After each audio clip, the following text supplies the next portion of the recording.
अब हम बात करने वाले हैं फिबोनाची नंबर्स की। फिबोनाची नंबर्स समझने के लिए आपको फिबोनाची सीरीज के बारे में जानना जरूरी है। Fibonacci series Italian mathematician Fibonacci के नाम से फेमस है। इस सीरीज में कुछ नंबर्स होते हैं। आप यदि कोई नंबर यहां से लेते हैं तो वह नंबर इससे पिछले दो नंबर्स का सम होता है। यदि मैं बात करूं 34 की, तो 34 इससे पिछले दो टर्म्स यानी कि 13 प्लस 21 के बराबर होगा। यदि यहां से मैं कोई भी टर्म लूं तो ये टर्म इससे पहले आए हुए दो टर्म्स के समेशन के बराबर होगा। इस सीरीज में दो इंपॉर्टेंट बात होती है। First, each number is sum of previous two numbers, जो कि हमने अभी देखा। सेकंड, इसके पहले दो टर्म्स फिक्स रहते हैं। पहला टर्म 0, सेकंड टर्म 1। इसके बाद जो थर्ड टर्म आता है वो इन दोनों टर्म्स का सम होता है। इसके बाद जो नेक्स्ट टर्म आएगा वो इससे पहले आए हुए दो टर्म्स का सम होगा, यानी कि इसका एंड इसका। तो यहाँ पर 2। इसके बाद जो टर्म आएगा वो आए हुए लास्ट टू टर्म्स का सम होगा। इस तरीके से ये सीरीज आगे बढ़ती जाएगी। तो यहाँ पर हम फिबोनाची नंबर की बात कर रहे हैं। तो यदि मैं कोई नंबर लूं और उसको प्रिंट करना चाहूं तो वो इससे पहले आए हुए दो टर्म्स के सम के बराबर होगा। तो यहाँ पर हम यही प्रोग्राम बनाने वाले हैं। हम फिबोनाची के किसी भी पर्टिकुलर टर्म को प्रिंट करेंगे। तो चलिए बात करते हैं हम इसको रिकर्जन के थ्रू बना सकते हैं या नहीं। तो जैसे कि हम पहले भी देख चुके हैं, रिकर्जन में प्रोग्राम बनाने के लिए हमें दो चीजों की बहुत ही जरूरत पड़ती है। वो दो चीजें ना हो तो हमारा रिकर्जन प्रोग्राम नहीं बन सकता। फर्स्ट है रिकर्सिव केस, सेकंड है बेस केस। यदि आपने इससे पहले दो प्रॉब्लम्स देखे हैं तो आपको पता होगा बेस केस क्या कहलाता है। बेस केस में हम सबसे स्मॉलेस्ट प्रॉब्लम को उसका डायरेक्ट सॉल्यूशन देते हैं। तो यहाँ पर यदि मैं बात करूं, इसके आगे के जो दो टर्म्स हैं वो ऑलवेज फिक्स रहेंगे। तो यहाँ पर ये बेस केस बन सकता है।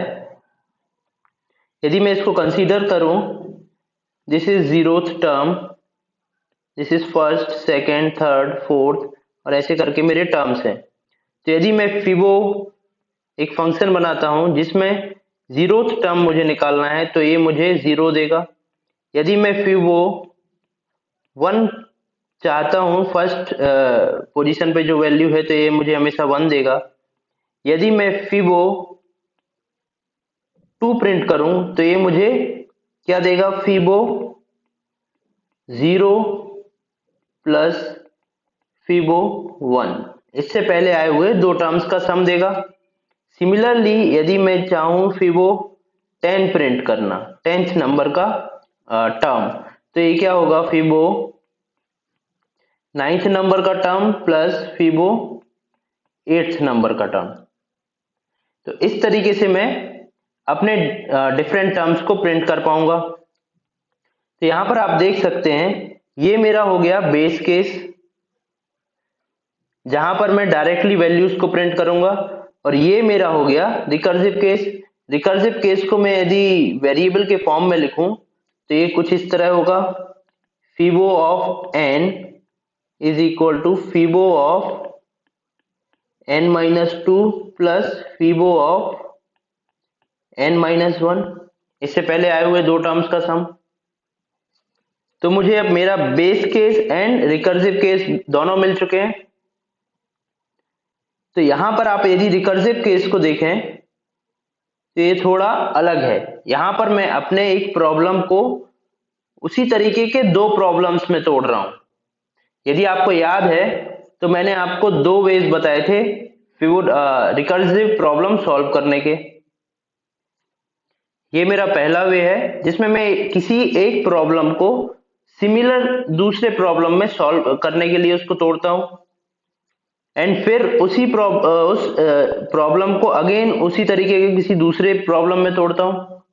और ये मेरा दूसरा केस है जहां पर मैं एक प्रॉब्लम को सॉल्व करने के लिए उसी तरीके के सिमिलर टू प्रॉब्लम्स में तोड़ता हूं, फिर उसमें से किसी एक प्रॉब्लम को सॉल्व करने के लिए सिमिलर दो प्रॉब्लम्स में। तो इस तरीके से मैं अपने प्रॉब्लम को सॉल्व करने के लिए डिफरेंट उसको सिमिलर प्रॉब्लम्स में तोड़ता जाता हूं। तो जो मैं अभी फिबोनाची सीरीज में देखने वाला हूं वो केस ये वाला है, जहां पर मैं एक प्रॉब्लम को सिमिलर दो प्रॉब्लम में तोड़ रहा हूं। देख सकते हैं आप यहाँ पर। तो यहाँ पर जो मेरा सॉल्यूशन होगा वो एक ट्री के फॉर्म में होगा। This is called a tree. तो चलिए हम देखते हैं अपने प्रोग्राम को ये कैसे सॉल्व हो रहा है। आप इस फंक्शन को देखिए, यहां पर यदि n जो है वो 1 से छोटा है, ये मेरी फिबोनाची सीरीज थी 0 1 1 2 3 5 8, ऐसे ये सीरीज है मेरी। और यहाँ पर इंडेक्स पोजीशन में मान के चलता हूँ ये 0th पोजीशन है, 1 2 3 4 5 6, इस तरीके से पोजीशन है। तो यदि मेरी पोजीशन जो ये n है, पोजीशन को मैंने यहाँ n से डिनोट किया है, तो यदि मेरा n है जो वो लेस देन और इक्वल टू 1 है, तो मुझे डायरेक्टली वैल्यू मिलेगी जो कि n के बराबर होगी। तो ये मेरा हो गया बेस केस।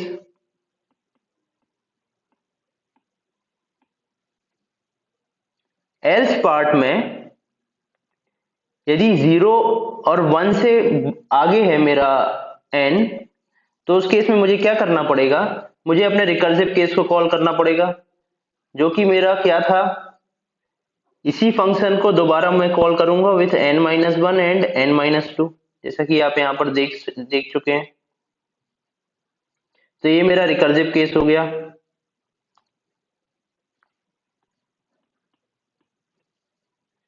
तो यदि यहाँ पर मैं अपने फंक्शन से कोई पर्टिकुलर टर्म निकालना चाहूं, जैसे मैं यहाँ पर फोर्थ टर्म निकाल रहा हूं, तो मेरा फोर्थ टर्म क्या है, यहाँ पर आउटपुट में सुधार लेता हूं, यहाँ पर आउटपुट आना चाहिए 3। फोर्थ नंबर पे क्या है, यहाँ पर 3 है, तो आउटपुट मेरा 3 आना चाहिए। चलिए इसको मैं एग्जीक्यूट करता हूं। तो यदि मैं रिकर फिबो, मैं इसको थोड़ा छोटा करके लिख लेता हूं, फिबो 4 कॉल करता हूं, तो मेरा n क्या हो जाएगा 4, यहाँ n क्या जाएगा 4। तो 4 इफ केस के अंदर नहीं जाएगा, एल्स पार्ट में जाएगा, क्योंकि 4 इज ग्रेटर देन 1। तो ये क्या कॉल करेगा, ये कॉल करेगा मेरे दो फंक्शंस को, रिकर फिबो 3 एंड रिकर फिबो 2। अगेन यदि मैं 3 को देखता हूं, तो 3 अगेन मेरा रिकर फिबो 2 एंड रिकर फिबो 1, और 2 मेरा क्या कॉल करेगा, रिकर फिबो 1 एंड रिकर फिबो, इससे पहले वाले दो टर्म्स। फिर मैं बात करता हूं 2 की, तो ये क्या कॉल करेगा, रिकर फिबो 1 एंड रिकर फिबो 0। तो ये अभी मेरा बेस केस बन गए ये सारे। इससे आगे मैं फिर से रिकर्जन में नहीं जाऊंगा, क्योंकि यहां से मुझे डायरेक्टली वैल्यूज मिल जाएगी। तो यहां पर वैल्यू क्या आएगी, 1 की वैल्यू आएगी 1, मैं कलर दूसरा ले लेता हूं, यहाँ 1 की वैल्यू 1, यहाँ 0, यहाँ 1 आएगा, यहाँ 1, यहाँ पर 0 आएगा। तो यदि आप देखेंगे इसको, ये दो टर्म्स का सम था, तो यहां पर ये दोनों यहां पर सम के फॉर्म में थे। तो ये जब यहां से ऊपर जाएगा, यहां पर रिटर्न होके, तो किसको लेके जाएगा, 1 प्लस 0 को, तो यहां पर जाएगा 1। सिमिलरली ये दोनों साथ में जाएंगे, यहां पर आएगा 1। अब यहां पर क्या हो गया, 1 प्लस 1, तो ये दोनों जब ऊपर जाएंगे तो क्या लेके जाएंगे, 2। अब ये दोनों जब ऊपर जाएंगे तो क्या लेके जाएंगे, 2 प्लस 1 3। तो मेरा रिजल्ट क्या आएगा, मेरा रिजल्ट आएगा 3। तो ये ऐसे सॉल्व होगा।